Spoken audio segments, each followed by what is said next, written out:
Bueno, buenos días a todos y a todas y a todes. Nada, es una nueva modalidad esta que estamos muy contentos con Santiago de pensamos como una nueva forma para hacer la clase teórica, para que escuchen las dos voces juntas, nos vean también, y para que sea más entretenido para todos. A nosotros ya sentimos también el cansancio, más que nada porque es la segunda vez que lo estamos grabando. Lo Así que tenía que decir, bueno, porque nos es pasó que natural. el sonido de uno no salió. Entonces, vamos a ver si las segundas veces, eh, viste, Marx decía que las segundas veces eran parodias de las primeras. Esto puede terminar en cualquier cosa. Y es probable, claro. Y no es amante tanto de las cámaras que se quede más quieto, porque si al moverse mucho después, viste, se juega un poco en contra. Lo mismo yo, digo, vamos a aprender nuestros errores. Bueno, nos encontramos con la tercera clase de Historia de Arquitectura, la sexta clase, perdón, y estamos llegando como al centro, y al núcleo de la materia, y por fin vamos a hablar de Historia de la Arquitectura. Un poco este camino que elegimos, ¿no? Tiene que ver con cómo pensar la materia, ¿no? Y cómo pensar la arquitectura como unas formas de habitar. La clase de hoy la denominamos Nueva Arquitectura Secular y vamos al primer tema, que es la crisis y ajuste del sistema clásico. Y digo, y un poco retomando lo que veníamos planteando recién, digo, bueno, empezamos con las transformaciones urbanas, ¿cómo pasamos de lo general, transformaciones urbanas, de las transformaciones técnicas, para poder incorporar estos conocimientos para pensar qué sucede con la arquitectura en el siglo XIX, ¿no? En este periodo, en este siglo XIX, podemos decir largo, eh, em, que caracteriza a este periodo. Digamos, Y- estoy migrando, entonces suceden cosas. No, perdón, suceden, bueno, pasan estas cosas. No fue mi hijo, fue mi perro. Bueno, y No por importa, es parte. ¿Eh? no, y por un lado también lo que estamos viendo es esta cuestión como de los nuevos saberes, ¿no? Los nuevos saberes que se van a estar incorporando a través de, por ejemplo, acá estamos viendo una imagen de la Escuela de Puentes y Caminos de París, ¿no? Pero también vamos a ver la École Polytechnique, la École de Beaux-Arts, y cómo, de algún modo, van a aparecer, ¿no? Estos nuevos saberes de la arquitectura liderados por estos personajes. Sí, y digamos, hay como una profesionalización en ese sentido, o sea, el saber se institucionaliza también, ¿no? Y esto tiene que ver con el lugar que va a tener el arquitecto y la formación y el lugar que va a tener en esta nueva sociedad burguesa, y cómo, digo, y para pensar un poco, digamos, esta arquitectura no encerrado en el edificio en sí mismo, sino en diálogo y siendo parte de las transformaciones socioculturales, socioeconómicas, políticas, etcétera. Partimos entonces, eh, eh, partimos de una idea tomada de algunos autores que cuestionan pensar esta historia de la arquitectura como una historia de estilos arquitectónicos. Por eso nos interesa, es una materia de historia, nos interesa dar cuenta de esta idea a partir de una línea de tiempo, ¿no? Y pensar, considerar, partimos como de la idea que plantea Fernando Aliata, ¿no? De considerar al clasicismo como una estructura de larga duración. Hay varios arquitectos que piensan y plantean esto, Bittler en algún sentido también, ¿no? Entonces, esta idea de pensar, ¿por qué como una historia, considerar el clasicismo como una estructura de larga duración? Y pensar este siglo XIX, que se denominan en esta idea de los estilos como neoclasicismo, pensarlo como parte de un mismo proceso, ¿no? Que empieza, digo, con algunas cuestiones que ustedes ya vieron y vieron en Historia 2, ¿sí? Que son, digo, que están vinculados a este retorno a la antigüedad, ¿no? Esta mirada hacia la antigüedad clásica, pero Digo, y esto es algo que tiene en común todo el periodo. El tema es que es, como planteo acá en la pregunta, ¿qué y cómo qué y cómo imita la arquitectura en ese vínculo con la antigüedad clásica, o cómo se mira, ¿no? Entonces, o qué se toma, y en este sentido, digo, podemos pensar a todo este periodo con algunas cuestiones que tienen en común, ¿no? Donde hay problemas teóricos y sus desarrollos aparecen como una forma homogénea. Lo podemos ver en los mismos edificios, ¿no? Lo que pasa, digo, esa mirada hacia lo clásico. El tema es cómo se recupera eso, ¿no?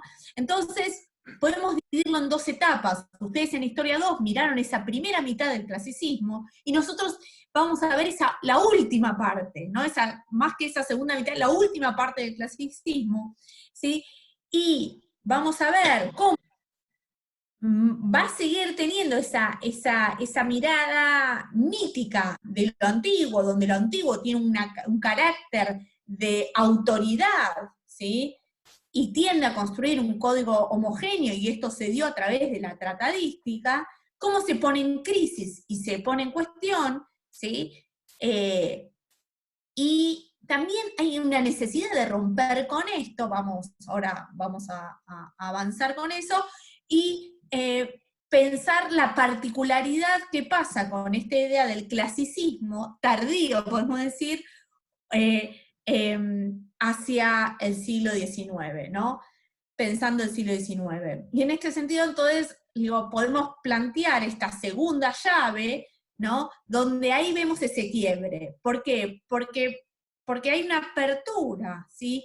De un nuevo ciclo. El saber se incorpora en este periodo, y esto, cómo saber, con el método científico. Por eso las instituciones educativas tienen un valor importante, ¿no? Y volviendo a la idea, a la cuestión de limitación, a la mímesis, perdón, tenía que toser y tosí mal, ¿no? Esta cuestión de limitación, digo, la idea es plantear dos etapas, ¿no? ¿Cómo se busca esa idea, como digo, ese origen mítico, y qué se estaba buscando? Entonces, en relación a la mímesis, ¿y qué pasa en esta segunda mitad? Que se rompe con esa idea, se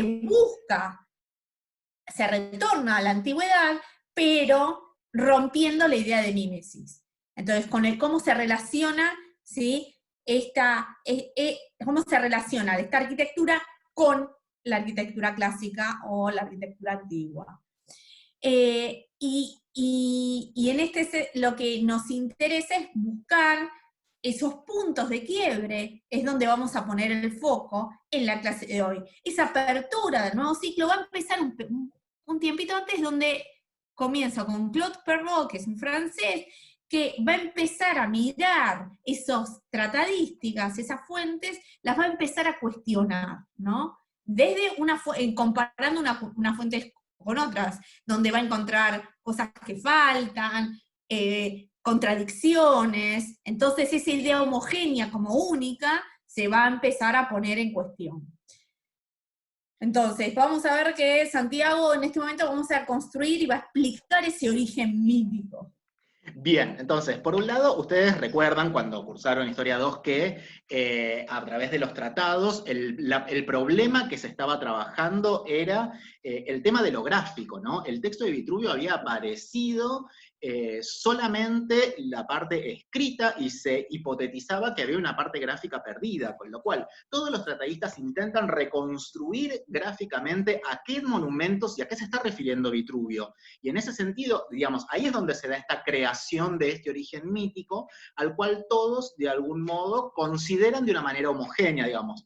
Nadie discute los diferentes orígenes. Sin embargo, y en ese sentido, ¿no? Digamos, tenemos, por ejemplo, en este caso, esta idea de que el orden corintio ha devenido, ¿no? De el cesto este, ¿cómo se llama? O el espacio este con esos arbustos, ¿no? Y con esas cuestiones, como el origen del orden corintio en la naturaleza.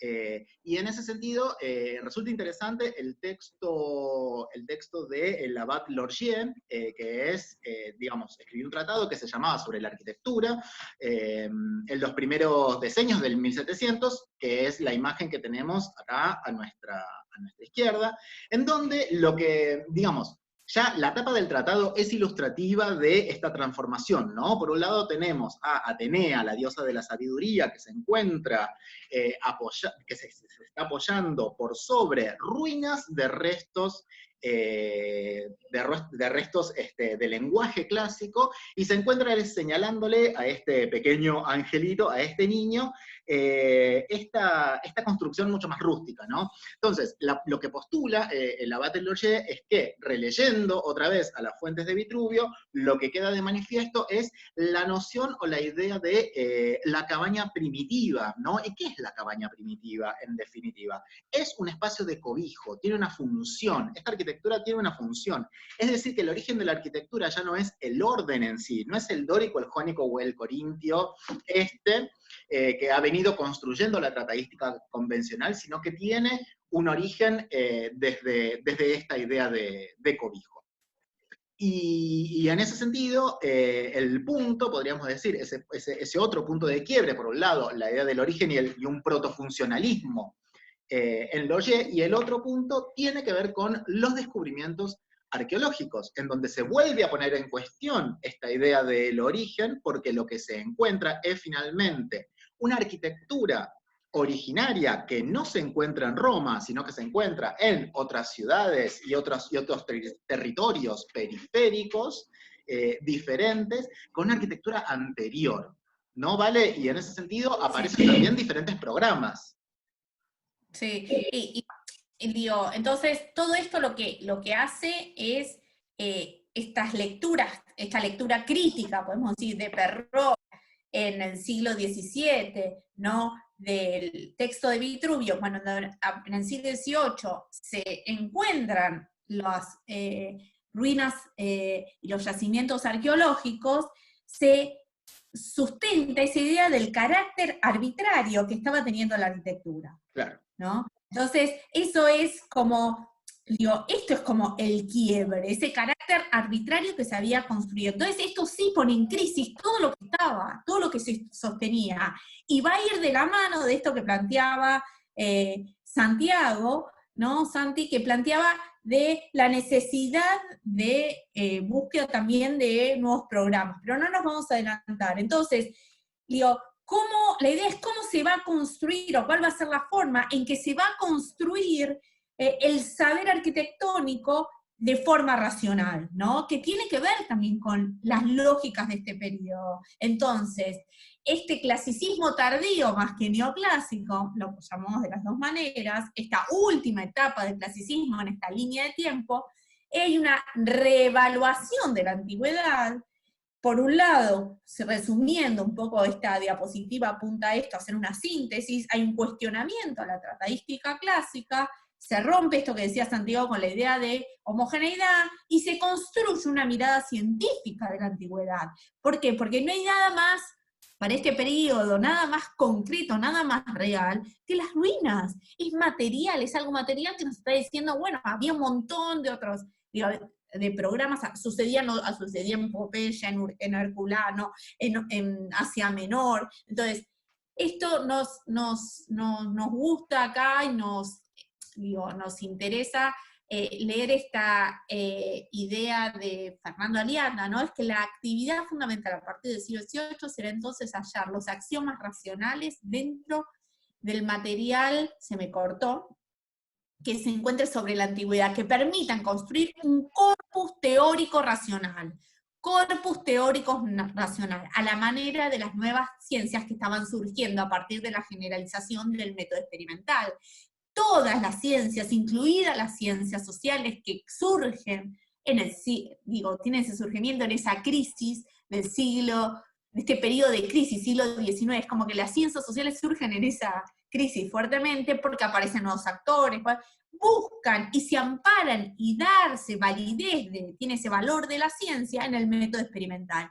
Y nada mejor que en la arquitectura que encontrar las ruinas, porque eso es concreto. los vemos. Entonces, esto es parte, digamos, de la explicación de por qué se produce, como planteamos acá, esta ruptura. Entonces tenemos, por un lado, cambios socioculturales. La arquitectura, en este sentido, fue una de las prácticas profesionales implicadas en la representación y la construcción de ese nuevo orden social.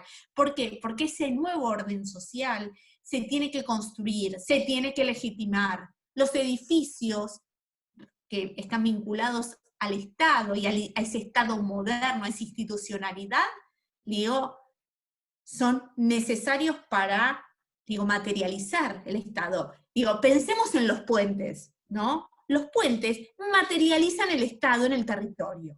Porque ¿quién hace un puente? ¿Un fulano te va a hacer un puente como el puente de Brooklyn? Es el Estado, ¿no? Entonces, digo, ahí es la materialización y el poder también. Digo, hay que construir nuevas formas de poder, de institucionalidad. Los edificios materializan eso. La arquitectura es fundamental en este sentido, esas prácticas profesionales implicadas en esa, ¿cómo se lo quiere representar? Bueno, ahí tiene una razón de la búsqueda en la antigüedad clásica, por el valor simbólico que tiene, pero no es copia. Es una búsqueda para construir una nueva institucionalidad, un nuevo orden social, ¿sí? Y hacia fines del siglo XVIII el pensamiento social y arquitectónico en este sentido se cruzan. ¿Por qué? Porque tenemos una reforma institucional, como decimos, como decía Santiago, la necesidad de esos nuevos programas. Muchos de ellos son programas públicos, ¿sí? Y están vinculados con el control del territorio, están vinculados con la conexión del territorio, digo, van a permitir el desarrollo de nuevas técnicas constructivas. Entonces, y con un mundo laico, porque la legitimación en el antiguo régimen la daba Dios, era secular, era celestial. Ahora la construcción es secular, por eso hablamos de una arquitectura secular. Y hay una democratización de la sociedad, y en ese proceso de democratización de la sociedad, ¿sí?, también estos edificios tienen que poder decir algo, ¿sí?, concreto. Entonces el papel acá del arquitecto se transforma en el diseñador de la esfera pública, y si el arquitecto va a ser el diseñador de la esfera pública, también necesitamos saber cómo se forman estos señores. Por eso es importante esa portada donde podemos, digo, cómo se construye este saber. Entonces, y eso va de la mano de lo que decimos, esos cambios en la historiografía arquitectónica, esto que pusimos, decimos, bueno, se reconoce el carácter arbitrario de la tratadística arquitectónica, entonces si se reconoce ese carácter arbitrario, y que no es homogéneo, y la arbitrariedad, los que dicen, digo, no está avalado por las fuentes y la incorporación de este método científico, esto genera la ruptura y esa crisis, ¿no? Entonces, en ese sentido me parece que ya la búsqueda de la antigüedad no está de la mano de la imitación, de esa imitación de segundo grado, sino tiene que ver con la construcción de una nueva legitimidad y una nueva institucionalidad. Entonces, le cedo la palabra a Santiago. Fantástico. Con lo cual, retomando esta idea, ¿no?, de la mirada científica de la antigüedad y aplicada también a estas transformaciones dentro de lo que va a ser este saber clásico, digamos, detectamos dos de estas transformaciones en general, ¿no? Por un lado, la idea del sentido tradicional de un edificio que antes encarnaba en la belleza, ¿no?, proporciones y geometrías, bien, digamos, dado por las proporciones o por las geometrías, y que ahora se encuentra subordinado a las necesidades sociales o ambientales. ¿Esto qué significa? Significa que de algún modo va a dejar de buscarse o de aplicarse esta idea del orden como un ornato o como un elemento de embellecimiento, y va a empezar a priorizarse la cuestión de caracterizar al edificio, ¿no? Es decir, va a surgir una teoría del carácter, y en esa teoría del carácter lo que va a primar es la función del edificio y cómo mostrar y cómo explicitar y cómo comunicar cuál es la función de ese edificio. Si en ese sentido el repertorio clásico tradicional nos queda corto, ¿no?, porque hay una multiplicación de nuevas funciones que están surgiendo, justamente es esta mirada científica de la antigüedad la que empieza a, de algún modo, proponer nuevas alternativas, ¿no? Y por otro lado, otra cuestión que vamos a encontrar es en esta transformación de los saberes clásicos, que las teorías de la representación, bueno, asociadas justamente al ornato, se van a ampliar, y se van a ampliar en relación justamente a buscar una accesibilidad hacia el gran público, ¿no? Y ese sentido también es un sentido, les diría, urbano en algún punto, ¿no? Buscando como construir estas imágenes de representatividad hacia el exterior, que, digamos, van a leer el texto de Fernando Ayata, por ejemplo, lo denomina la arquitectura parlante, ¿no? Esta arquitectura que nos comunica a través de su imagen, su destino y su, podríamos decir, su aparataje decorativo, cuál es la función, digamos, simbólica o utilitaria de ese edificio, ¿no? Sí, exactamente. Y, digamos, volvemos y retomamos, digo, como planteamos en unas diapositivas anteriores, los hallazgos arqueológicos y la controversia que genera, esto que venimos mencionando, la necesidad de nuevos programas que se ajusten a estas transformaciones de la sociedad, edificios gubernamentales, hospitales, bolsas de comercio, mercados de granos, bibliotecas, como encontramos acá, barreras de control, ¿no? Y cómo todo esto, ¿por qué? ¿Qué es lo que pasa? Porque el repertorio de los órdenes vitruvianos era bastante limitado también. Entonces se necesita, por un lado, nuevos programas, pero también una celeridad mayor en su construcción, ¿no? Esto va a tener con una característica que me parece que es importante, es como esa estandarización en la producción en serie, que tiene que ver características de este periodo también, o brindar las posibilidades de generar esa construcción con fundamentos estables, y esto es posible, ¿sí? Digo, con fundamentos estables y que también tengan ese valor que Santiago acaba de plantear de esa arquitectura parlante, ¿no? Entonces, por un lado, si ese pasado nos damos cuenta que ya no es homogéneo, aparecen nuevos programas, la necesidad de esos nuevos programas, de construirlos y darles cierto valor simbólico y arquitectónico, porque no olvidemos esa problemática vinculada a la legitimación. Y también genera tensiones, porque remitirme a los órdenes clásicos para construir, ¿sí?, un mercado de granos, en algunos sectores generan conflictos. Lo que pasa es que los que tienen el poder económico es la burguesía, y un lugar donde voy a copiar mercancías, digo, es fundamental por este sistema, se transforma eso también, hay una transformación de qué es lo que tiene valor o qué importa, qué me quiere representar, ¿no? Cuando la clase pasada analizábamos las exposiciones universales, ¿no? Bueno, es demostrar, ¿cómo se demuestra que un país es próspero? No porque tiene más territorio, sino porque tiene una economía dinámica. Entonces, todo lo vinculado al desarrollo económico, todos estos edificios van a tener cada vez mayor relevancia también, ¿no? Esto también da cuenta de esa transformación, y en este sentido es cuando planteamos las transformaciones en las formas de habitar, ¿no? También la biblioteca se transforma en un espacio, también es un edificio público. ¿Qué quiere decir? Que va a haber más sectores que van a acceder, imagínense el tamaño de esa biblioteca, en un espacio urbano, no está restringida a un sector que cuida los libros y tiene solamente el acceso al conocimiento. Esto me está hablando de la democratización del conocimiento, ¿sí?, que se va a acelerar a la segunda mitad del siglo XIX, ¿no? Bien.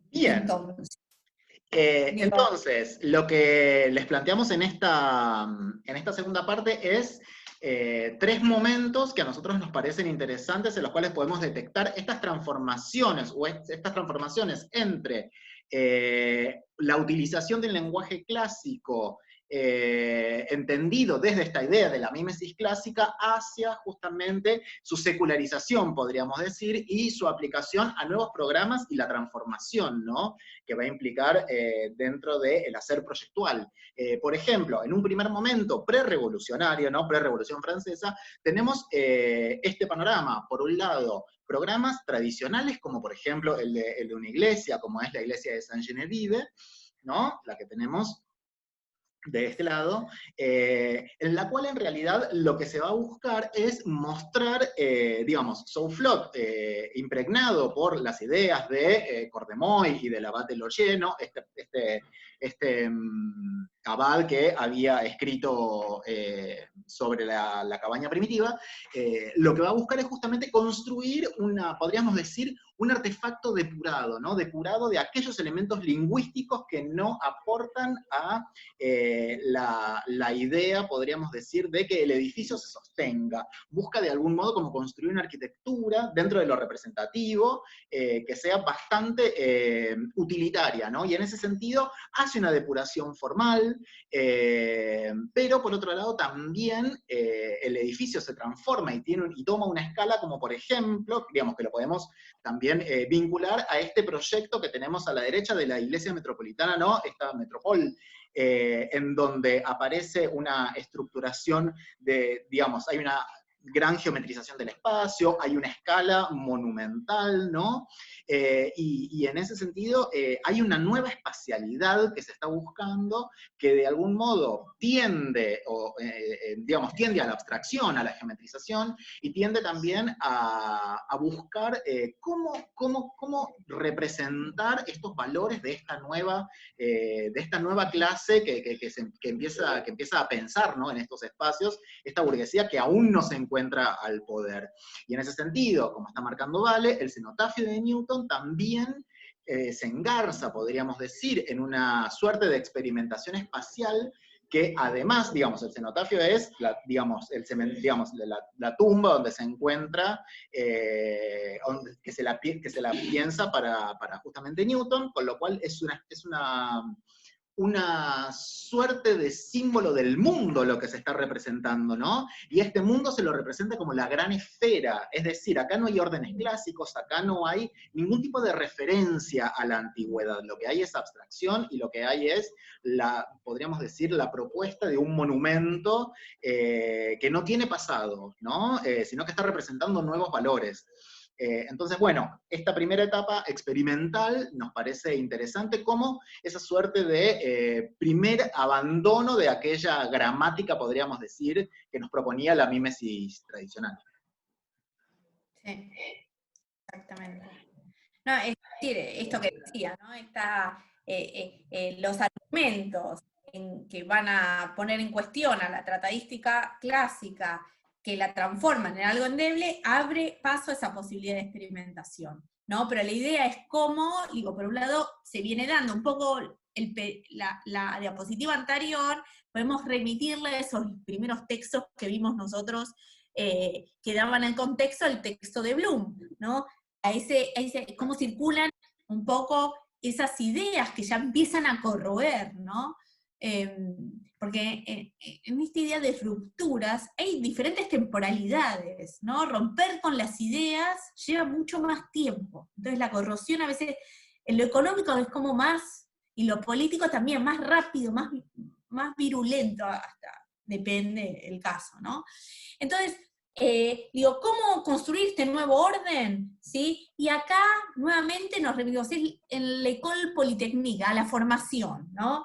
Y esto vamos a ver el lugar que va a tener Durán, que es el primer tutor de l'École Polytechnique, donde se van a formar los constructores, que incluye a los ingenieros, ¿no? Que va a anular la teoría de la imitación esto. ¿Por qué? Porque no existe un tratado de como apelación de origen, sino un sistema. Esto lo que vemos acá es un sistema de piezas intercambiables que tienden a la geometría. ¿Y dónde vimos la geometría recién? ¿Sí? En lo que estaba planteando Santiago, en el cenotafio, vemos claramente la esfera, ¿no? Como fundamento, y otorga una gran versatilidad de esto morfológica y funcional, que es lo que se estaba necesitando, esa posibilidad de poder, armar y tener como las herramientas y como un manual que nos permite armar y ir incorporando diferentes piezas. Y esto es lo que se va a denominar como la teoría del proyecto, que es nada menos que la composición. Durán va a estar a cargo de esto. Esto es como una pequeña presentación, porque vamos a dedicarnos la clase que viene, la teórica que viene, a meternos con ese método compositivo, porque en definitiva tiene que ver como, en la formación de ustedes, ¿no? Santiago, como arquitectos, la idea compositiva. Ahí es porque, por eso jugamos con la más buena, al lado de Historia 2, Historia 3 se empiezan a entusiasmar un poco porque algo empieza a aparecer de lo que están haciendo ustedes como la práctica, sobre todo a los que no les gusta la historia, ¿sí? Entonces esta tercera etapa donde aparece esa forma, y tiene que ver con la construcción de estos nuevos programas arquitectónicos propios que los necesita para consolidarse los nuevos sectores que empiezan a hacerse del poder. Y en este caso es la clase dominante que está conformada por la burguesía. Acá estamos, seguramente ya nos pasamos, como es la segunda, ves que hacemos la idea es terminar esta clase, ¿no? Con esta tercera etapa que está asociada también fuertemente con esto que vimos en estas transformaciones, lo que denominamos con el embellecimiento urbano. Bueno, estuvimos viendo y trabajando sobre esa ciudad de París como capital de la modernidad del siglo XIX. Bueno, es esa construcción del nacimiento, acá lo podemos poner como estilo imperial, como lo denomina Frampton, ¿no? Estamos haciendo referencia a los textos que tienen que leer. Pero acá, nuevamente, lo que se ve es como esta arquitectura que va a representar estos sectores, que es acorde con estos sectores socioeconómicos, esta arquitectura que es vinculada a esa nueva institucionalidad que remite a la antigüedad, pero no en forma de copia, ¿sí? Sino que le otorga, podemos decir, otro carácter, un carácter, una fuerza a estos edificios, que nos permiten entender de qué se trata. Vamos a verlo hoy cuando veamos y analicemos en un ratito las estaciones de ferrocarril, ¿no? Empezar a pensar como estos edificios como parte de estos nuevos programas arquitectónicos. Entonces los queríamos dejar como con este abanico, obviamente quedan cuestiones afuera, pero bueno, estamos con esta idea de las clases compactas, piensen que es la segunda vez que lo estamos grabando, y bueno, espero que les haya gustado esta nueva modalidad. Para nosotros la verdad es que es más amena, más con la mitad del cuatrimestre, con esta modalidad con la pandemia y con la cuarentena obligatoria, y que se nos está haciendo pesados a todos, a todas y a todos. Así que nos despedimos, espero que... me faltaba algo, nos vamos despidiendo, pero bueno, nos olvidamos de hacer la última diapositiva, pero bueno, ya subimos el cronograma completo hasta el final de la cursada, así que sigan el cronograma, igual siempre les ponemos la agenda del día, y nos vemos ahora en unos minutos, seguramente en el Zoom. Nada, y gracias Santi, estuvo muy interesante. Bueno chicos, nos vemos entonces en unos minutos nomás. Hasta luego. Chao.